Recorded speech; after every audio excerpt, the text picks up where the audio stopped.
Hello friends, today's topic is the reaction passing of Charlie Kirks. Let's rant. I am completely disgusted by the videos I'm seeing coming from the black church and the black people who call themselves Christians being circulated on TikTok and around the internet. I saw one guy, Pastor Wesley, get up and say some of the most evil, nasty things about Charlie Kirk. People that Charlie's against people that look like him and all this. It always goes back to race, because the reality of the situation is that the black community only cares about one thing, and it's in this order. God is probably second or third, but the reality is the black people are in love being black more than they do being a Christian. And that's not all black people, but that's a lot of them. An awful lot of them care more about their race and their community than they do the gospel, because the gospel destroys racism in everybody. And I've held people on both sides accountable for that the gospel eliminates racism. You cannot preach race and really have an understanding of the gospel. Charlie Kirk was a person that loved black people. His best friend was Candace Owens. He had an organization that I'm a part of called Blexic, where he pushed conservative values in the black community. What Charlie Kirk did was hold black people accountable. But these same people call me racist, right? A person that grew up black and has been black his whole life. Because to black pastors, if you're a Republican, you're racist. And if you are a white person, you're racist. And if you speak against anything in the black community, you're racist. So that's it. And so Charlie Kirk is guilty of holding black people accountable, just like I am. But the reality of it is, some of my best friends and the closest people I've ever been to in life have been white, and they're some of the most godly people and Christians I've ever seen. These pastors don't understand God or understand the gospel. They're not filled with love. They're filled with hate and racism. And it's evil and wicked for them to get up and say this man the flags don't deserve to be lowered, or that he doesn't deserve to be honored, because there's a lot of people, and then to compare him to this person. Charlie Kirk was one of the greatest figures in our time, especially to half the country. So you might not like him, but it would be like if somebody would have said Martin Luther King, because to some people he is on that level. But they don't understand that, because they don't really know who Charlie Kirk is. They've saw videos here and there, but they didn't follow him, because to them he was a Republican and he was white, and he said things that they didn't like about the black community. So that makes him an evil person and makes him racist. But how dare them stand in their pulpit and say they're Christians and they love God and they're preaching the gospel when they're preaching the gospel of hate. When George Floyd was killed, there were $2 billion in property damages from looting, rioting, just pure chaos in reaction to his death. $2 billion? He was a criminal that would still be alive today if he complied.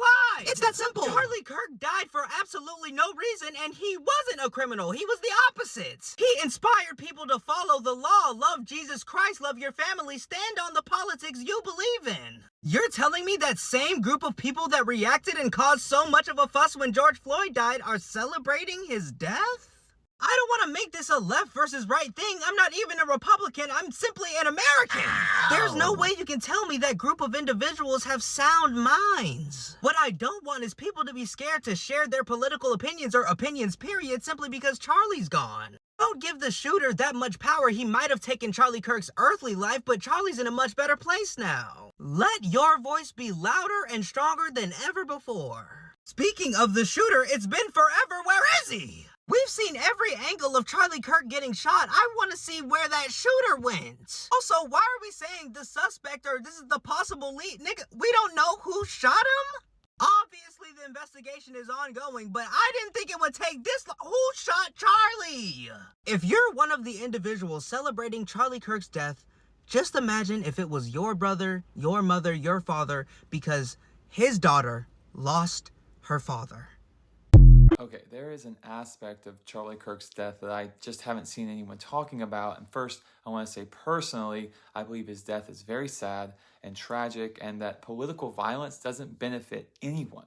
I believe in the long run, it really hurts all of us. What I'm seeing is a night and day difference between the way my white Christian friends are responding to this and the way my black Christian friends are responding to his assassination. My white Christian friends are treating this like the death of a martyr or a saint, And my black Christian friends are pointing out that, hey, this is sad, but the man was an unapologetically racist and very dishonest individual who did a lot of damage in the political realm. And I've seen all the clips to back up their claims, and you should too if you haven't. They really are horrible. And I wonder if it's because the way the algorithm works, that white people just didn't see this side of him, or if they saw it and ignored it. But we can't ignore it. We have to call it out for what it is and to denounce it in strongest terms, because to cover racism and Christian ideology like Charlie Kirk and Trump and so many others do, it is a sin as old as this nation, and it's literally what has kept us divided as Christians and otherwise for 400 years. I was not going to comment on the Charlie Kirk situation, but my son called me tonight triggered by some of the reaction that he's seen from people in public, but more personally, some people that he also knows. And so I'm going to share with you what I told my son, because we had a long conversation about it. And I listened to his opinion and how he felt, and I basically explained to him while I wholeheartedly disagree with pretty much all of his political views and the things that he said, especially things that were damaging to the black community and towards school shootings, etc. We all know some of the things that he has said over the years. I told my son that I am a firm believer that our words have power. Everything that we speak out of our mouth, and we have the power to speak life or death. And it's very unfortunate that the way that he was taken out of here happened to be in one of the exact ways that he had spoke out of his mouth. So he had caused his words to become his reality. And with all of that being said, at the end of the day, while I do not condone violence in any kind, no matter what the views of the person was, I am grieved and heartbroken for the wife and the kids that he leave behind. And I told my son, you are triggered because your father just passed, and that was the anniversary a few days ago, and you are looking at it from a standpoint of a son who's lost their father, and you are triggered, and that's okay. Like, we're going to talk through all of that, but I say that to say that we don't know how people are affected, and some of our opinions need to stay in our homes, because it's a lot of people that are struggling with grief in this world. And while, yes, I know people are happy, people are sad about this, he still has a wife and kids that are going to have to grieve, and those who loved him. So my heart goes out to those people. And I hope everybody just go throughout their day with a little bit more kindness and grace, because nobody ever knows when their time is coming and what that'll do to the people that you leave behind that love you. So love your loved ones, cherish them, and just be better humans, everybody. Like, hey, Charlie Kirk. So when I got the news today from my brother during my appointments that you were murdered, my day was messed up. My day was messed up. But Charlie, you've fulfilled your purpose here on earth. And that's why God said, my son, it's time to come home. It's time to come home. And it must be amazing seeing the gates of heaven and hearing God say, well done, my good and faithful servant. And then you walk through that gate and you see how beautiful heaven is.